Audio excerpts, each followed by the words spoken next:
The control room glowed under sterile white lights. At 3:17 a.m., alarms pulsed across every screen. Victor Graves leaned into the live comms, his Brioni suit sharp as a blade, the $92,000 Patek Philippe catching the glow. His voice cut through the panic like ice. "You're just a mop pusher. Stay in your lane, or I'll have security toss you out with the trash." The words hung there as the prototype orbital shuttle, call sign Phoenix 1, began to tumble. Its thrusters fired wrong. The trajectory arc bent hard toward downtown Chicago. 200 executives watched the feed in silence. Someone laughed. They had no idea the man Victor had just humiliated on Open Channel was the only soul who could still pull that shuttle back from the brink. And the debt he was about to collect would be paid in front of every single one of them. Elias Crow stood at the back of the room in gray coveralls, push broom in one hand, the faint smell of pine disinfectant still clinging to the fibers. 8 years he had worn this uniform.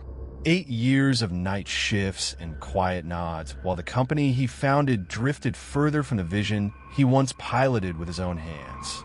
His daughter Lily was the reason. 9 years old, sharp as new wire. Asleep 2 floors above in the maintenance quarters he kept under a fake name. After the crash that should have killed him, the experimental neural implants in his spine were the only thing that let him walk again. They also let him feel every vibration of every machine in this building. Apex Dynamics had been his child before it became theirs. He stayed close the only way he could.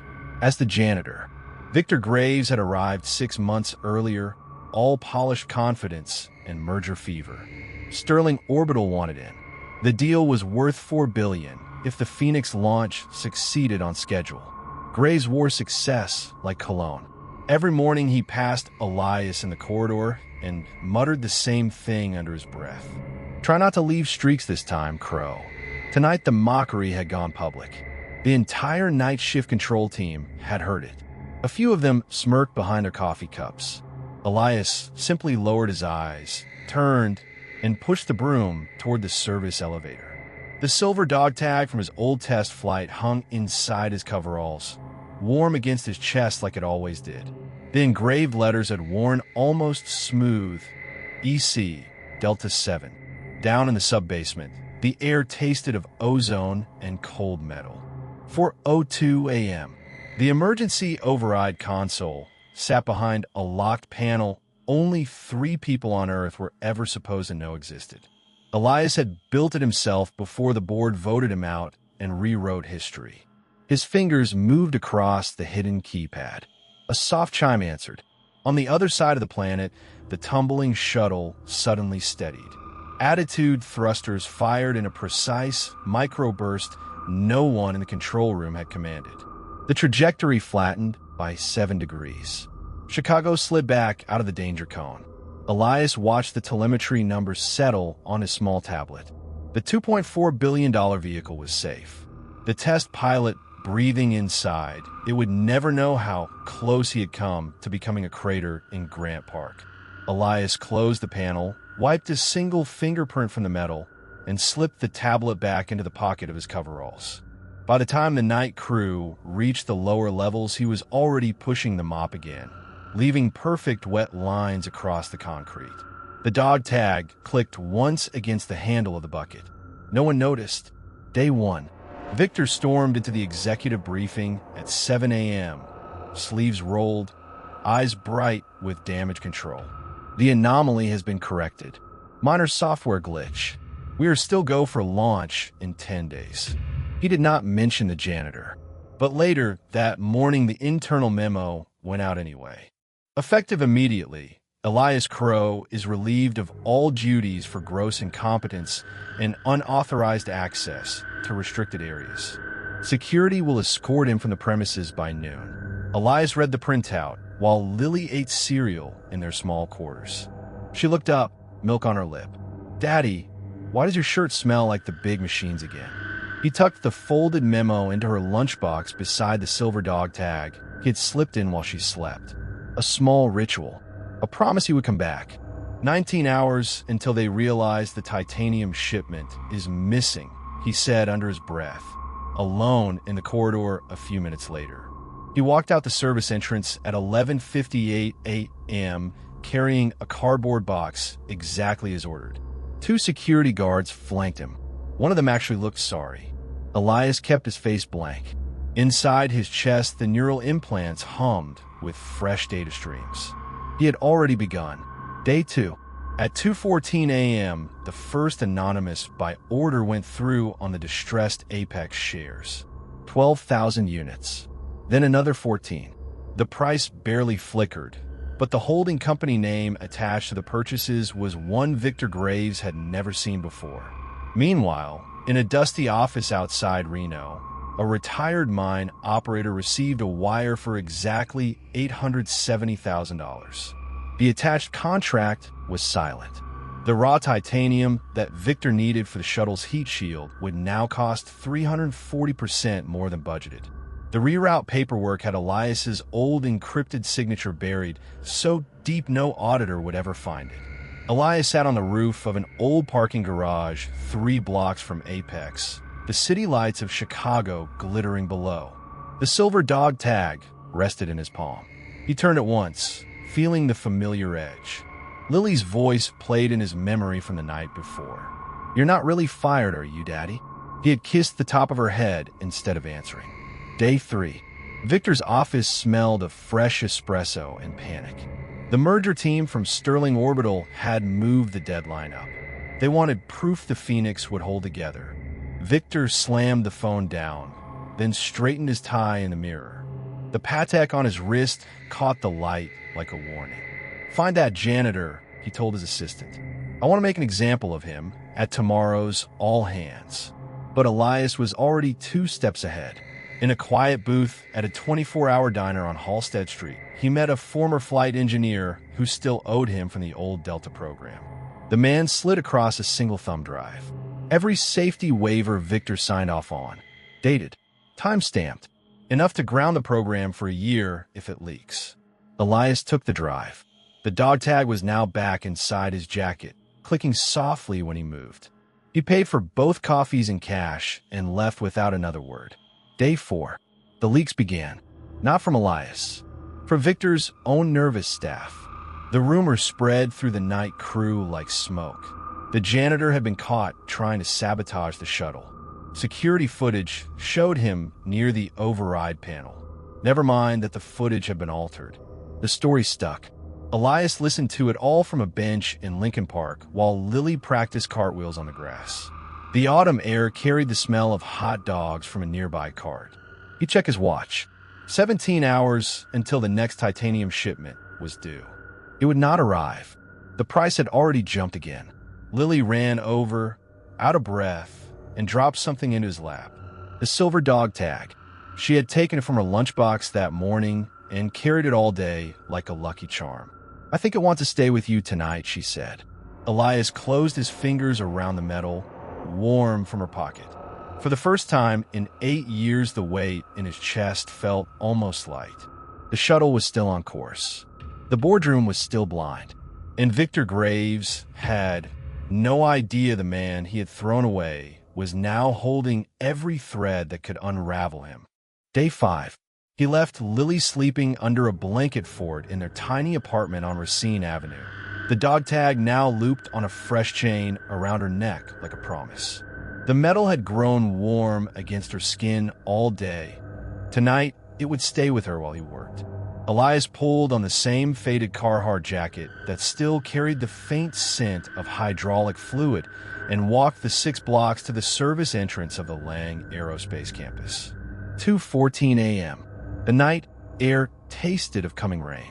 Inside the prototype bay, the Phoenix prototype sat under surgical lights, a $43 million skeleton of carbon weave and neural mesh.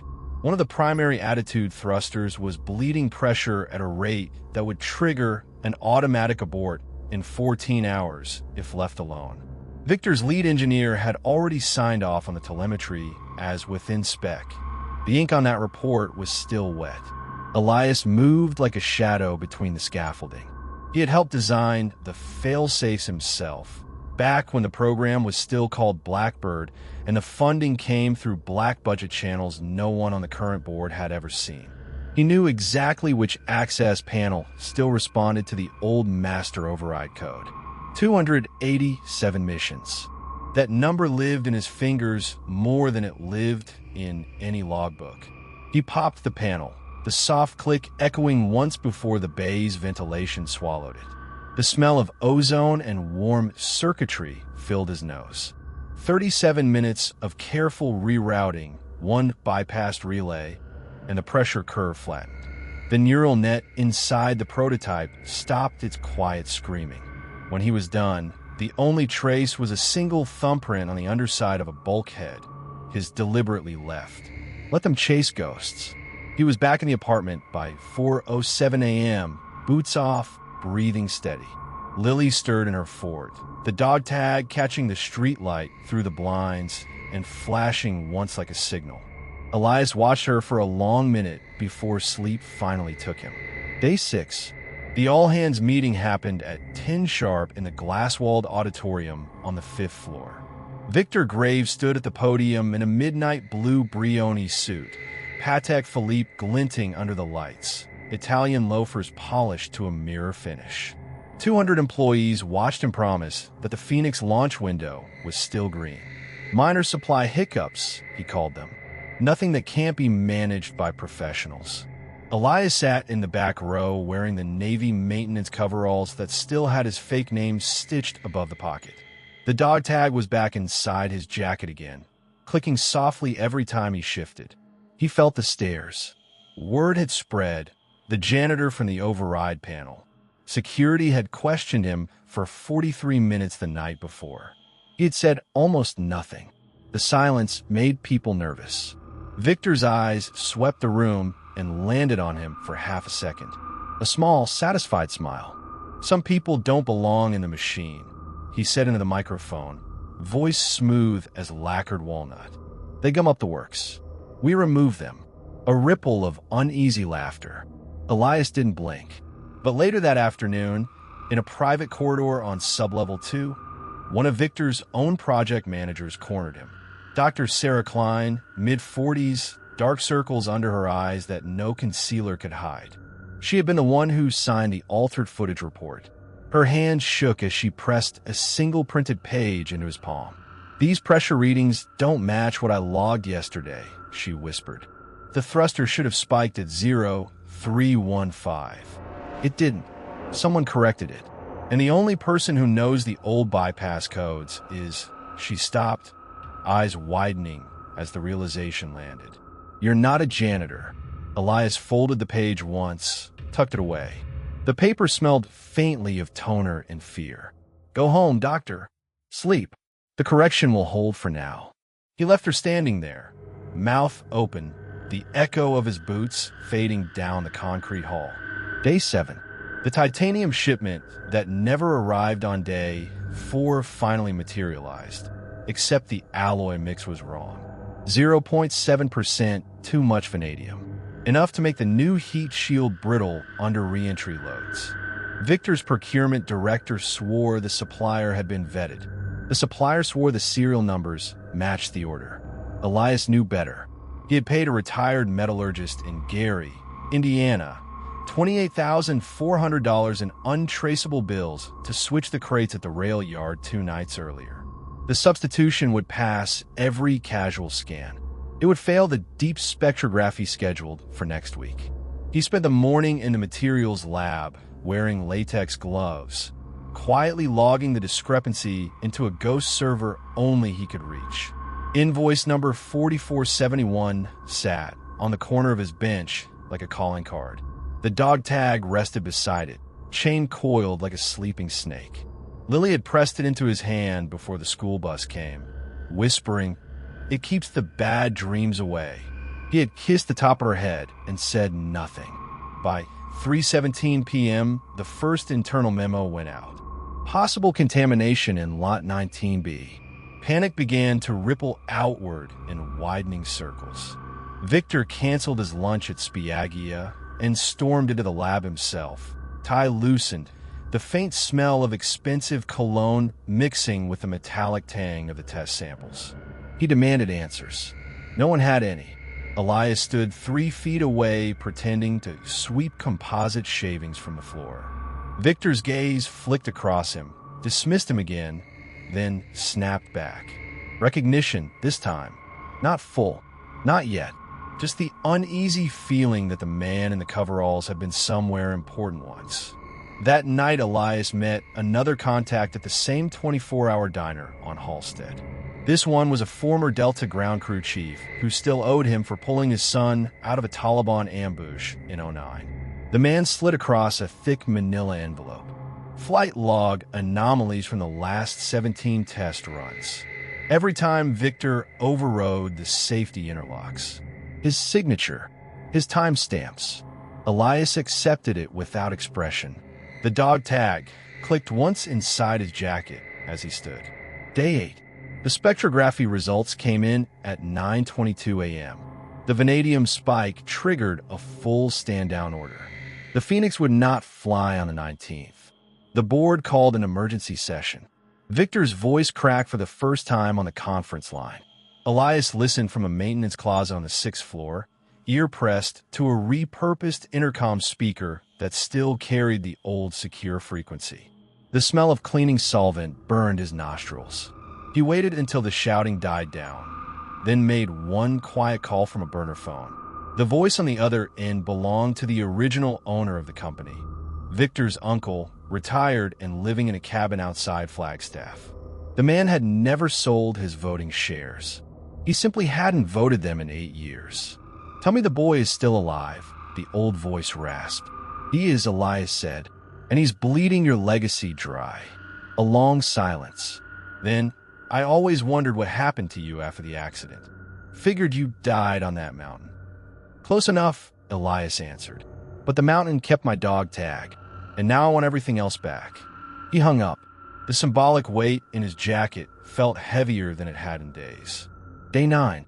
Another mini-crisis bloomed at 1:40 a.m. The neural mesh inside the Phoenix had begun to reject its own calibration pulse. The rejection was deliberate.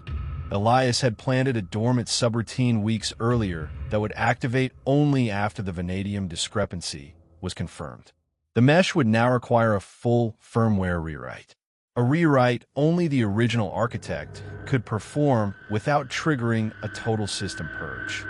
Victor's team was in full meltdown. Sarah Klein stood in the prototype bay at 3:07 a.m., staring at lines of code she had never seen before, her hands trembling so badly she dropped her tablet. The screen cracked on the concrete. The sound was sharp, final. Elias appeared beside her, wearing the same coveralls, holding 2 cups of coffee from the all-night card outside the gate. One black, one with 2 creams the way she liked it, though she had never told him. He set hers down. "You're going to need a different approach," he said quietly. She looked at him, really looked. The dog tag had slipped half an inch out of his collar. The etched letters caught the overhead light. USAF, a long service number, and a name that was not the one stitched on his pocket. Her voice came out hoarse. "Who are you?" He tucked the tag back in. The metal was cool now, almost cold. "Someone who used to fly the real Phoenix," he said, "before it had a price tag." Then he walked away, leaving her with the cracked tablet, the wrong alloy, and the growing knowledge that the countdown to the public auction of Lang Aerospace's majority shares was now down to 91 hours. And the man they had all laughed at was the only one who could stop it. Day 10. The neural mesh continued its quiet rebellion. Every attempted patch made it worse. Victor Graves' private texts to his lawyers at 2:47 a.m. were becoming frantic. Elias read them, all from a bench in Lincoln Park while Lily practiced her cartwheels again. The dog tag, once more warm in her lunchbox like a secret she refused to surrender. The autumn air still carried the smell of hot dogs. The price of titanium had climbed another $72 per kilogram. A fresh leak hit the internal servers at 11:19 a.m., this one pointing directly at Victor's original safety waivers. The ones Elias had been holding since day 4. They were not released by him. Someone else inside the building had grown brave, or desperate. Victor called another emergency all-hands for that afternoon. This time the auditorium was packed. This time the polished Italian shoes did not look quite so steady on the stage. Elias sat in the exact same seat in the back row. The clicking of the dog tag inside his jacket was the only sound he allowed himself. The grind continued, one thread at a time, one correction at a time, one quiet reversal at a time, and the auction clock kept ticking down. The auditorium lights hummed overhead like a dying transformer. Victor gripped the podium so tightly the wood creaked. "We will not let rumors derail a 47-year legacy," he said, voice steady on the surface but cracking at the edges. His Brioni suit still held its razor crease, yet sweat had begun to bloom under the collar. Any employee found leaking proprietary data will be terminated on sight. A ripple moved through the crowd. Someone coughed. Elias sat motionless in the back row, row 23, seat G, the dog tag now resting flat against his chest beneath the faded gray coveralls. Its chain had grown warm from body heat, the same warmth it carried the night he'd last flown the original Phoenix prototype out of Groom Lake. Victor's eyes swept the room and lingered for half a second on the janitor in the rear. Recognition flickered, then died. He looked away. Day 11. The neural mesh failure had spread to the wing actuators. Stress simulations now showed catastrophic flutter at Mach 0.87 instead of the promised 1.4. At 4:12 a.m., Elias stood alone on the empty production floor, boots echoing on cold concrete, and replaced 3 corroded actuators with ones pulled from a locked crate stenciled with his old call sign. The smell of machine oil and ozone filled the air. He left no paperwork. Only a single handwritten note slipped under the night shift supervisor's keyboard. Replace the rest or the wings fold to takeoff. By sunrise, the note had vanished. By 9 a.m., the actuators were quietly swapped throughout the test fleet. No one spoke of it in the break room, but the titanium price had jumped another $41 per kilogram overnight. Lily found him at lunch again in Lincoln Park, the dog tag now pinned inside her coat like a medal she refused to explain. She handed him half a peanut butter sandwich. "Daddy says you're fixing things nobody else can see," she whispered. The hot dog cart still rolled past, steam curling in the October chill. Elias only nodded. The grind continued. Day 12. A second whistleblower email landed at 10:07 a.m. This one containing scanned copies of the original 2009 flight test logs Elias himself had buried under 3 layers of classification. The logs proved the mesh had never been stable above 31,000 feet. Victor's signature was at the bottom of every page. The board erupted. Victor canceled his noon investor brunch and barricaded himself in the executive suite on the 34th floor. His Patek Philippe glinted under the recessed lighting as he paced, shoes leaving faint tracks on the hand-knotted Persian rug. Elias was mopping the executive hallway outside when the door cracked open. Victor stepped out, phone pressed to his ear, and nearly collided with the rolling yellow bucket. For the first time, the polished Italian shoes looked scuffed at the toes. "Watch where your Victor stopped." His gaze dropped to the names stitched on the coveralls. J. Harlan. Then lifted again to the face that had sat silently in his auditorium twice now. Something shifted behind Victor's eyes, a half-formed question he couldn't quite voice. He muttered an apology that sounded more like a cough and walked on. The dog tag inside Elias's collar gave a single metallic click as he wrung out the mop. Day 13. 71 hours until the auction. The new crisis arrived at 6:49 p.m. in the form of an encrypted drive delivered by courier to the main gate. Inside were falsified maintenance records showing that every Phoenix airframe and inventory had been signed off by a ghost technician whose credentials matched Elias's old ones exactly. The implication was clear. Someone was setting up a fall guy, and the fall guy had a very familiar service number. Victor called a closed-door meeting with 3 board members and the head of corporate security. Elias listened from a ventilation chase above the conference room, back pressed to cold aluminum, breathing through his mouth so the sound wouldn't carry. The smell of fresh coffee and fierce sweat drifted up through the grate.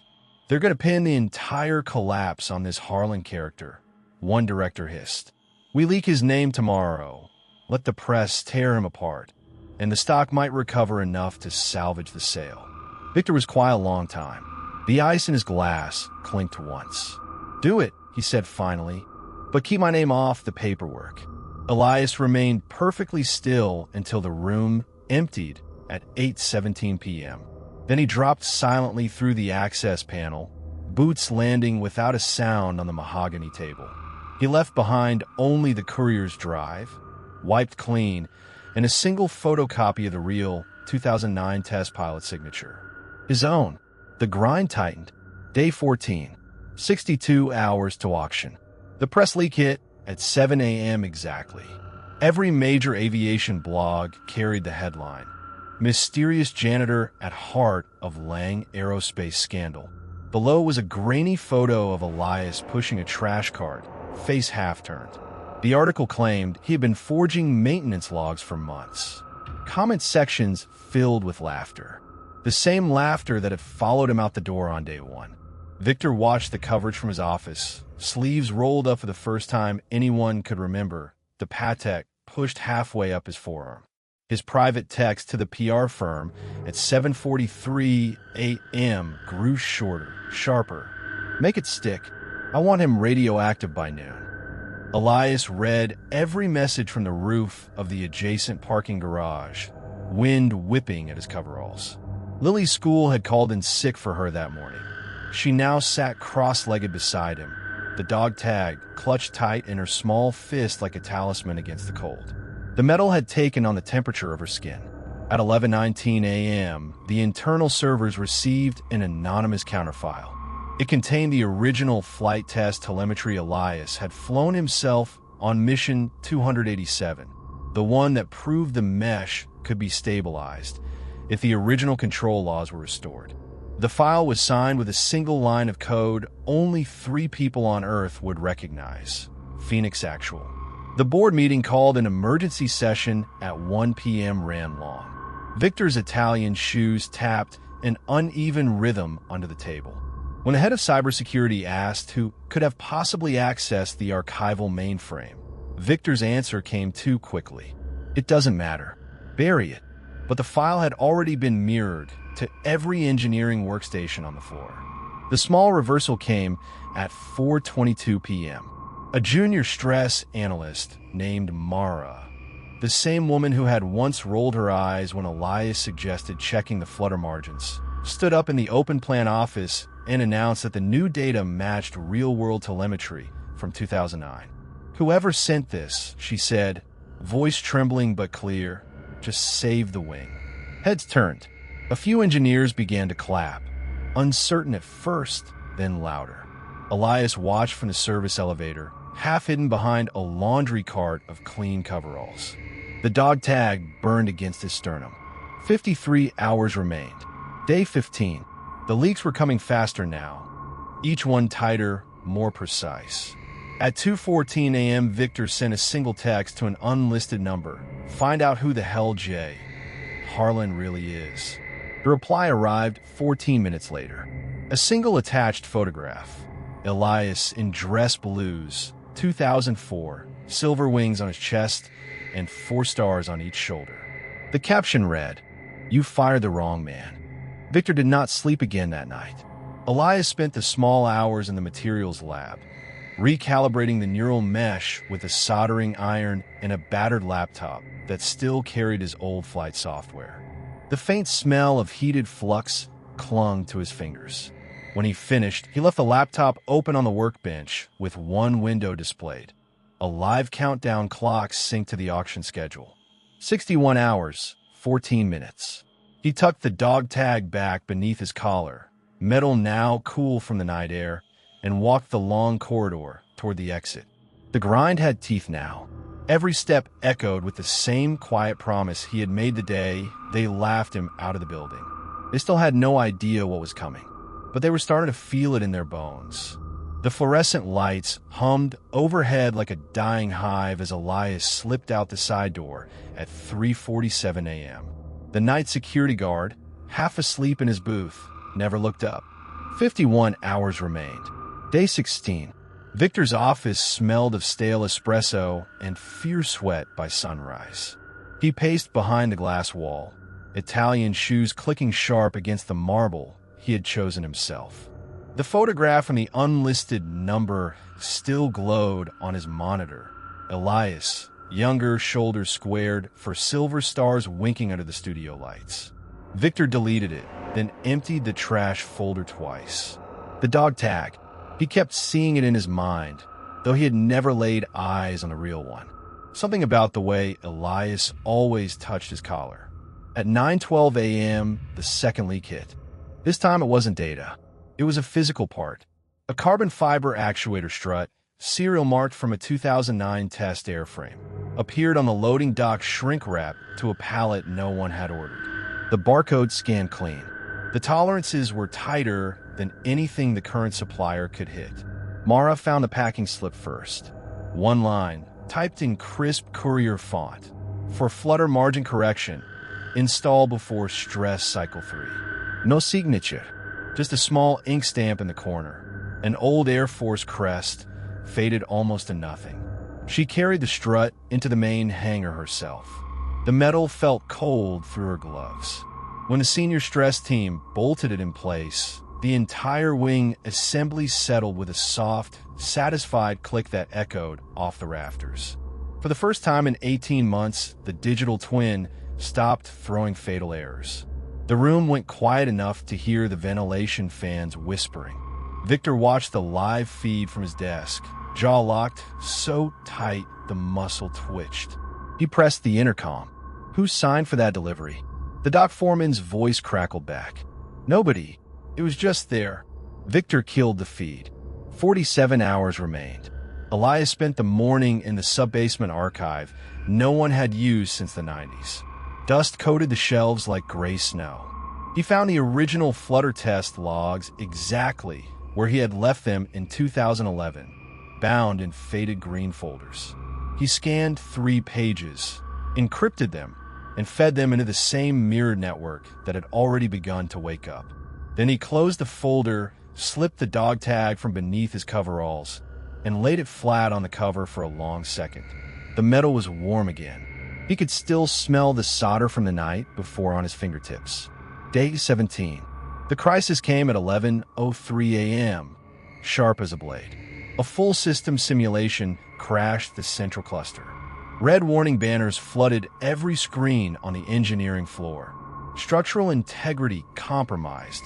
Wing failure IN 0.8 seconds at Mach 0.87. Engineers froze mid-sentence. Someone dropped a coffee mug.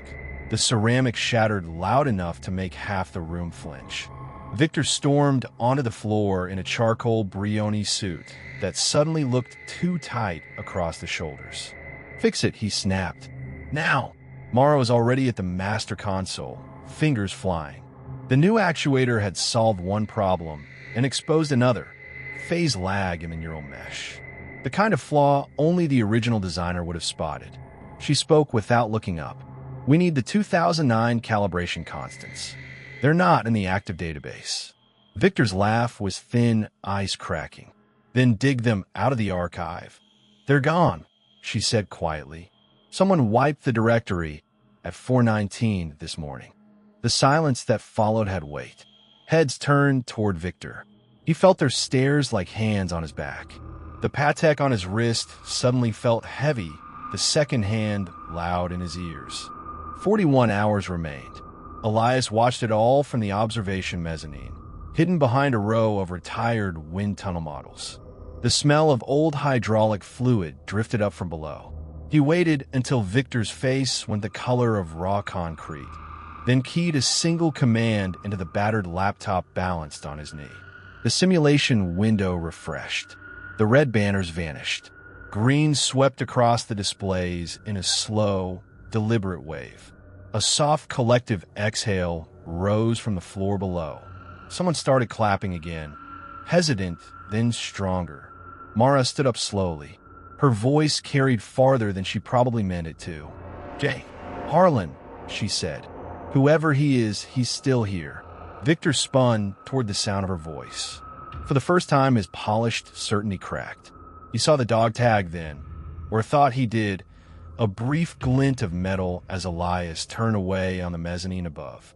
The chain disappeared beneath a gray janitor's collar before Victor could be sure. He didn't sleep that night either. Instead, he sat in his office until 2:14 a.m. again, staring at the same unlisted number. This time he typed, "Bring me everything on Harlan. Everything." The reply was slower. 23 minutes. A single PDF attachment, redacted flight logs, 287 combat missions, a call sign that made Victor's stomach drop. Ghost Wing. He closed the file.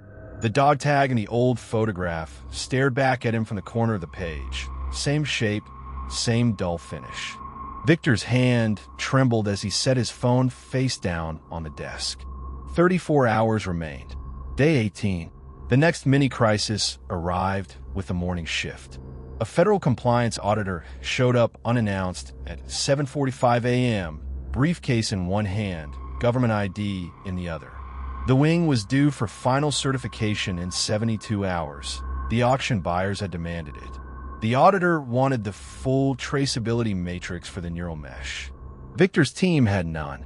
The original sign-off had vanished the same night the archive directory was wiped. The auditor, a thin woman in a navy pantsuit, sat in the glass conference room and tapped a pen against a legal pad. Every tap sounded like a judge's gavel. "Without provenance," she said, voice flat. "This aircraft cannot fly. The auction will be postponed indefinitely." Victor felt the room tilt. Postponed meant canceled. Canceled meant the company died in front of the same investors who had watched him fire the only man who could keep it alive. He tasted metal at the back of his throat. Mara found Elias in the service corridor at 8:22 a.m. He was pushing the same laundry cart of clean coveralls, face half hidden by a baseball cap. She stepped in front of him before he could retreat. "You," she whispered. "It's you, isn't it?" Elias met her eyes for the first time since the day they had laughed him out. The dog tag shifted against his skin, warm as a heartbeat. He reached into the cart, pulled out a single green folder, the same one from the sub-basement, and placed it in her hands. "Page 47, he said, voice low. "My original signature. Ink still smells like 2009 if you hold it close enough." Mara's fingers tightened on the folder. She smelled paper, old ink, and something metallic, perhaps the faint trace of solder that never quite left them. When she looked up again, the corridor was empty. Only the laundry cart remained, one wheel still turning slowly. She carried the folder straight into the glass conference room. The auditor flipped to page 47. Her pen stopped tapping. For 10 full seconds, the only sound was the ventilation system breathing overhead. "These constants are still valid," the auditor said at last. "Better than valid. They're the gold standard." She initialed the bottom of the page with a decisive stroke. "Certification granted." Victor stood in the doorway, Italian shoes rooted to the marble. He watched Mara hand the folder back to the auditor and felt the first real fracture open inside his chest. The dog tag. He couldn't stop thinking about the dog tag. 27 hours remained. That night, Elias returned to the materials lab. The laptop still glowed on the workbench, countdown ticking downward in merciless red digits. He sat on a metal stool, rolled up his sleeve, and stared at the small tattoo on the inside of his forearm. 4 tiny stars inked the year he made general. The ink had faded, but the shape was unmistakable. He pulled the dog tag out again. The metal caught the laptop light and threw it across the ceiling in slow, lazy arcs. For the first time in weeks, he let himself remember the exact morning they had stripped it from his neck in the boardroom. Victor's quiet, satisfied smile, the ripple of nervous laughter from the engineers who used to call him sir. Elias closed his fist around the tag until the chain bit into his palm. The pain was clean, focused, The grind continued. Day 19. 19 hours to the auction. Victor arrived at the hangar at 6 a.m. wearing the same Brioni suit from the day before. It carried the faint odor of yesterday's fear. He found the entire senior team already gathered around the wing. The new actuator strut gleamed under the overhead lights. The digital twin spun on the main screen in perfect synchronization with the physical hardware. Margin of error, 0.04%. Mara stood at the center of it all. She didn't smile when Victor approached. She simply handed him a single sheet of paper, freshly printed, still warm from the plotter. It was an organizational chart.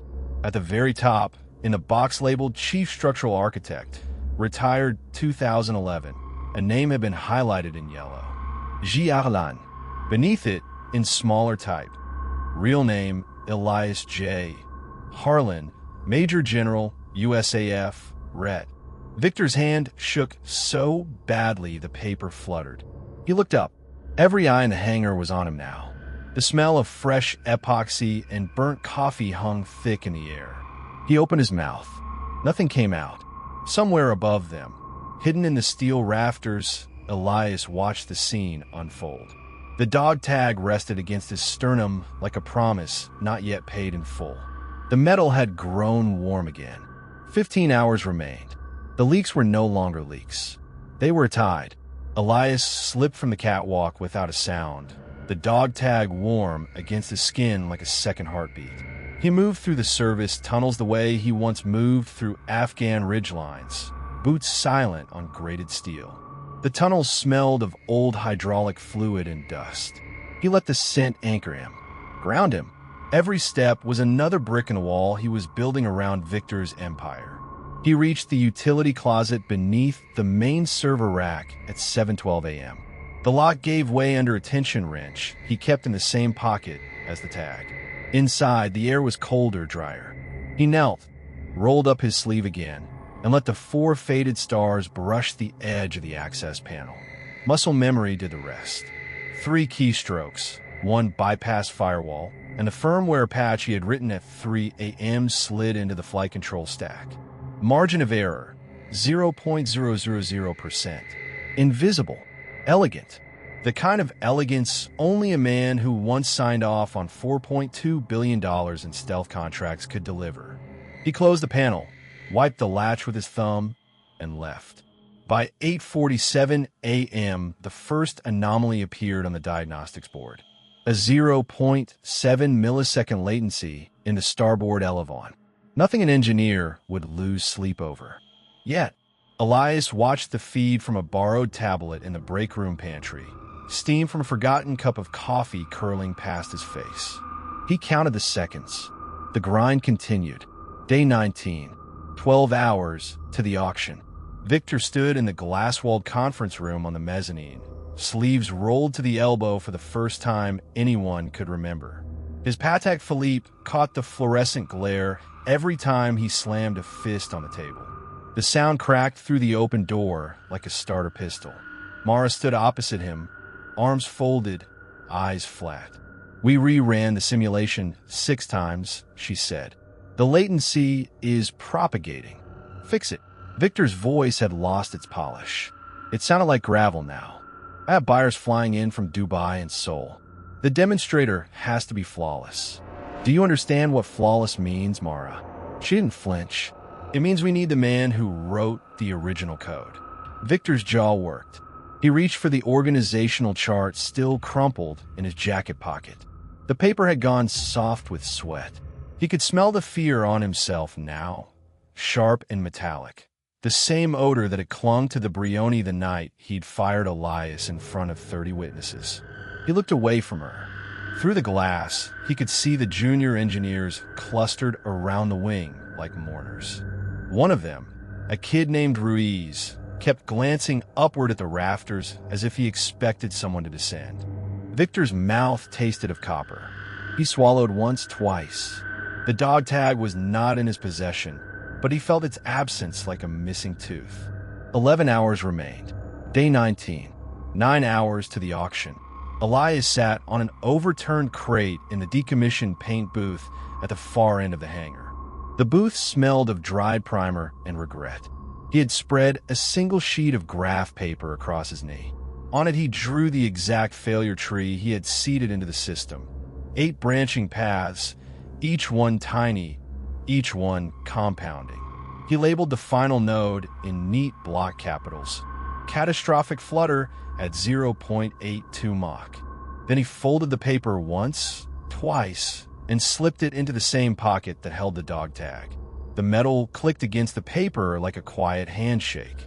The symbolic weight of both objects felt heavier now, as if they were learning to speak to each other. He stood, rolled his sleeve down, and walked back into the open.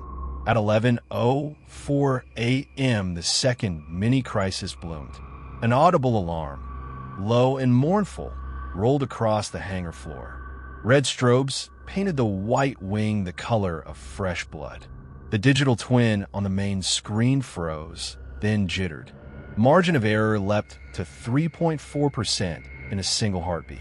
Engineers shouted coordinates. Tools clattered to the concrete. Victor sprinted down the metal stairs, Italian shoes slapping each rung. The faint odor of yesterday's fear had become today's panic, sour, immediate. Mara met him at the base of the stairs. Her face was pale but steady. "It's not random," she said. "Someone is stress testing the margins from the inside." Victor stared at her. His lips moved, but no sound emerged. In the silence, Elias stepped from the shadows near the east roller door, carrying a battered thermos of black coffee. He looked exactly like what the world still believed him to be, a tired contractor in faded Carhartt. 3 days of stubble, eyes that had seen too many sunrises from the wrong end of a wrench. He stopped 10 feet from Victor. The smell of fresh epoxy was everywhere now, sharp enough to sting. Elias lifted the thermos in a mock salute. "Coffee's fresh," he said, voice low. "Thought you might need it." Victor's eyes narrowed. Recognition flickered, then drowned in the noise of the alarm. He snatched the thermos without thanks, spun on his heel, and barked orders that no one seemed to hear. Elias watched him go. The dog tag burned against his sternum like a coal newly stirred. 8 hours remained. Day 19. 7 hours to the auction. The team worked in frantic silence. They replaced the actuator strut again. They ran the numbers again. Each time the latency returned, smaller, sneakier, like a rumor that refused to die. Elias moved among them, tightening bolts, wiping surfaces, saying nothing. Every so often he let a fragment slip, a casual reference to the old resonance-damping equations from the 2009 flight envelope. A mention of seat 18C on the red-eye from Nellis. Tiny breadcrumbs. The engineers began to glance at him sideways. Mara watched longest of all. She said nothing, but her hand kept drifting to the yellow highlighted name on the chart she now kept in her back pocket. Victor locked himself in the executive bathroom at 1:37 p.m. The mirror showed a man whose brioni no longer fit quite right. He splashed water on his face until the sink ran cold. When he looked up, the dog tag was not around his neck, yet he felt its chain anyway, phantom pressure at the throat. He whispered the name he had tried to bury. Harlan. The word fogged the glass. He wiped it away with a trembling sleeve. 6 hours remained. Day 19. 4 hours to the auction. The third mini-crisis arrived without alarm this time. It arrived as stillness. Every screen in the hangar went dark at 3:12 p.m. Not a flicker, not a reboot. A clean, surgical blackout. The wing itself seemed to hold its breath. The only sound was the soft click of Elias's boots as he crossed the concrete. Thermos long since discarded. He stopped beside Mara. She did not turn. "You knew," she said quietly. "I built it," he answered. The words were almost kind. She exhaled through her nose, the sound sharp against the hush. How many more surprises? Enough. Mara finally looked at him. Her eyes searched the faded stars on his forearm, visible now because the sleeve had ridden up again. She reached out and touched the tattoo with one careful fingertip, the way a blind woman might read Braille. The contact lasted less than 2 seconds. Long enough. Victor emerged from the stairwell at that exact moment. He saw the gesture, saw the way the entire senior team had unconsciously formed a half circle around Elias. The smell of burnt coffee had returned, stronger, as if the entire building were brewing dread. Victor's shoulders dropped half an inch. The Brioni suddenly looked borrowed.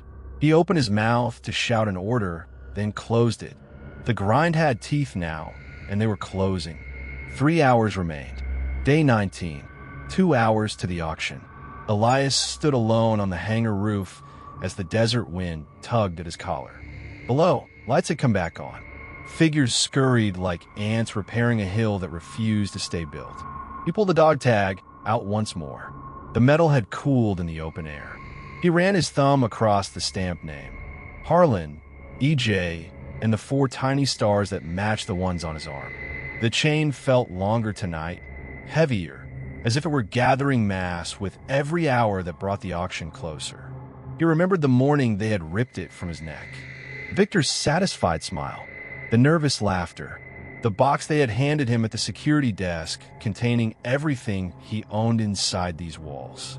Inside that box had been one other object, the folded graph paper he had just given back to the pocket. A child's drawing, really. A crude airplane with 4 stars above the wing. His daughter had drawn it the week before the board voted to disappear him. The wind shifted. Elias closed his fist around the tag until the chain bit again. The pain was clean, focused. He turned toward the access ladder. The grind continued. 1 hour remained. The leaks were no longer leaks. They were gravity. The auction room inside Hangar 7 smelled of fresh varnish and old money. Cherrywood tables had been arranged in a half-moon under banks of LED floods that buzzed like angry hornets. 214 invited bidders filled the seats. Hedge fund suits, defense contractors, a scattering of foreign attachés whose earpieces glinted under the lights. At the center table sat the board. Victor occupied the head chair, Patek Philippe catching every flash of the overheads. His Italian shoes were buffed to a mirror finish, yet the left heel tapped an uneven rhythm against the marble. Elias entered through the side service door exactly at 9:57 p.m. No annoncement, no security escort, just the quiet creak of hinges and the sudden hush that rippled outward like a stone dropped in still water. He wore the same faded canvas jacket, the same scuffed boots. The dog tag lay flat against his chest beneath the fabric, warm now from body heat. In his left hand, he carried a single black folder stamped with an old Department of Defense crest. Faded, but unmistakable. Victor's tapping stopped. Mara sat 3 seats to his right. Her eyes widened when she saw the folder. She had spent the last 48 hours reading the documents Elias had left on her desk at 2:14 a.m.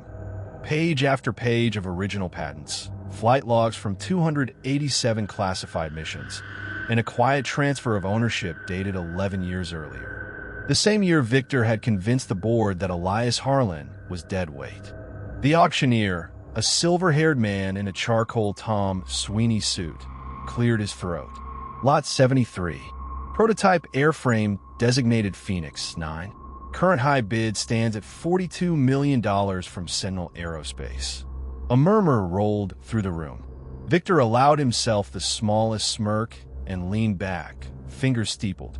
The Brioni stretched across his shoulders like armor he no longer trusted. Elias walked to the podium without being invited. The auctioneer froze mid-gavel. No one stopped him. The half-circle of senior staff from the roof, now seated in the second row, watched with something between awe and terror. He set the folder on the lectern, opened it. The sound of paper against it echoed like a judge's gavel. "Before any gavel falls," Elias said, voice low but carrying to the back row, "the room should know whose plane this actually is." Victor's smirk vanished. Elias lifted the top document. A faded photograph, clipped to it, showed a younger version of himself standing on the wing of the exact airframe, now parked under spotlights outside. 4 stars on each shoulder. The date stamp read March 14th, 2012. This aircraft was never company property. It was developed under Black Budget Contract 4471, awarded directly to me, Colonel Elias J. Harlan, before I ever set foot in your engineering bay as a so-called consultant. Victor Graves had the record sealed the day he had security escort me out with a cardboard box. A collective inhale swept the room. Phones that had been recording for social clips were now held higher, lenses hungry. Victor rose halfway. This is preposterous. Sit down. The words came from Mara, sharp as a blade. She didn't look at Victor. She looked at Elias, and her voice carried the new weight of someone who had read every sealed line. Let him finish. Elias continued, steady. The patents you're selling? Mine. The flight data you're marketing? Logged by me at 41,000 feet over places that don't appear on any map. And the reason your prototypes kept failing for 3 years after I left. He tapped the folder. Because I was the only one who knew how to balance the thrust vector algorithm. I left the flaw in on purpose. Insurance, you could say. He reached into his jacket and produced the folded graph paper. The child's drawing. The crude airplane with 4 stars above the wing. He held it up so the lights caught the crayon wax, still bright after all these years. My daughter drew this the night before you voted me obsolete. She was 6. She believed her father built planes that could touch the stars. You put that drawing in a security box along with my dog tag. Tonight, I'm taking both back. Silence pressed against the rafters. Victor's face had gone the color of old paper. The Patek on his wrist suddenly looked too large, like a child playing dress-up. He stared at the drawing, then at the dog tag, now visible as Elias let the chain slip free of his collar. The 4 stamped stars caught the light exactly as they had on his forearm 3 nights earlier. Mara stood. Every eye swung to her. She walked around the table until she faced Victor directly. Her heels clicked with deliberate calm. Mr. Graves, she said, loud enough for the microphones. You told this room last month that Elias Harlan was scrap metal. No value. You told me personally that keeping him on payroll was charity. I believed you. I was wrong. She turned to the audience, voice ringing clear. Effective immediately, Victor Graves is removed as chairman. The board has voted. The patents, the airframe, and all associated contracts revert to their rightful owner, Colonel Harlan. Any bidder who wishes to remain may negotiate directly with him. Those who don't, the door is behind you. A few suits rose immediately. Others stayed, stunned into stillness. Victor's mouth opened, closed. The burnt coffee smell had returned, thick enough to taste. He looked at Elias for a long second, then seemed to shrink inside the brioni. The private apology came first, in the small green room behind the auction stage 20 minutes later. Victor stood alone under a single fluorescent bar. Elias waited, arms loose at his sides. The dog tag rested against his sternum like a second heartbeat. I thought you were finished, Victor said. His voice cracked on the last word. I needed a win. The board was circling. I told myself removing you was strategic. I was cruel. I was wrong. I am sorry, yes. I am truly sorry. Elias studied him. The trembling in Victor's signature on the resignation papers earlier had been real. So was this. Apology noted, Elias said quietly. But the public one matters more. They need to hear it from you, not me. Victor swallowed, not at once. Back in the auction room, the crowd had thinned, but the cameras had multiplied. Local news vans now crowded the tarmac outside. When Victor stepped back to the podium, the lights fell hotter, more unforgiving. He gripped the edge of the wood until his knuckles blanched. I owe this company, and this man, an apology that should have come years ago. His voice shook but did not break. I dismissed Colonel Elias Harlan. I humiliated him. I stole credit for work that kept this company alive.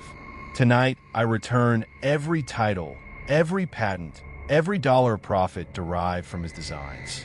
I resign, effective immediately. The board has my letter. I have no excuses, only regret. He stepped back.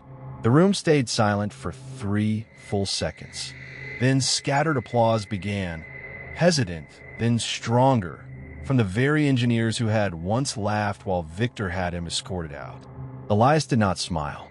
He simply folded the child's drawing and slid it back into his breast pocket, next to the dog tag.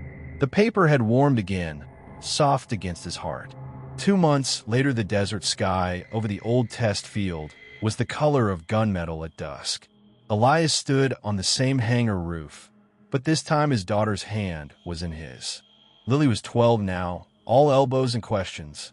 The Phoenix 9 prototype gleamed on the apron below, freshly repainted, 4 fresh stars stenciled beneath the cockpit glass. Mara waited a respectful distance away, arms crossed against the evening chill. She had taken the role of operations director under the new owner. Victor had not been seen in the building since the auction. Rumors said he had taken a teaching post at a small aeronautics college in Nevada. The last report claimed he kept a folded piece of graph paper in his desk drawer, a photocopy of Lily's drawing. A reminder, perhaps. Elias felt the dog tag shift against his skin as the wind picked up. He pulled it out and let Lily hold it. Her small thumb traced the stamped name exactly as Mara once had. "Daddy," she whispered, "you really flew 287 times?" 287 combat sorties, he corrected gently. "But the important number is 1. The one time I came home to you." Below them, the hangar lights flickered on one by one, warm gold against the cooling desert. The smell of jet fuel and distant creosote drifted up, clean and familiar. Lily leaned into his side, the stuffed bear she had carried since she was 6 now tucked under her arm. The same bear that had once guarded the cardboard box they gave him on the worst day of his life. Mara joined them. She didn't speak. She simply rested her hand on Elias's shoulder, the same careful touch she had offered on the roof that night. This time it lingered. In the quiet that followed, the moral of the story settled between them like dust after a long flight. Status is a suit that rarely fits the man who wears it best. The quiet ones who carry their past in faded ink and folded paper are often the ones who built the very table at which others sit and sneer. Humiliation is a debt with interest. And when the bill comes due in public, the only currency that matters is truth, spoken plainly, witnessed fully, and paid without discount. The desert wind carried the words away, but the 3 of them remained on the roof long after the sun disappeared. The dog tag cooled between Lily's fingers. The drawing rested safely in Elias's pocket, and for the first time in years, the grind had finally released its teeth.